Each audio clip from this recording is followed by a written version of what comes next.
कलाहांडी ने बड़ लोचा सदर थाना अंचल ने गर्भवती महिला को ख्रिस्टियन पास्टर दुष्कर्म कर अभियोग धी खराब थिबार समय ने सदर थाना पास्टी कुड़ी पंचायत मोर कथा सुनवा लोग के समस्त के मोर जोहार।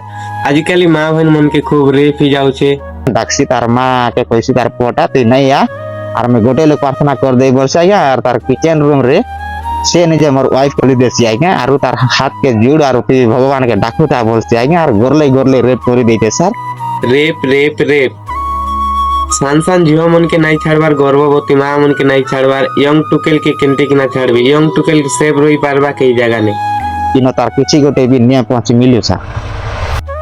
मोर भाई पास्टी कुड़ी पंचायत लोग आवाज उठाले नहीं है, कलाहांडी रो लोग पूरा आवाज उठाओ। जदि ई टाइम ने जदि आवाज नहीं उठाओ बोले रेप पुरु मने बहुत से जानी छुन कि से मन के थाना ने भी भाषा में सिखाएबा पे सानबोर्ड क्रिएटर भाई दादा मने सब लोग आवाज उठाओ आरु ई दादार लागे किसी कमेंट बॉक्स में को।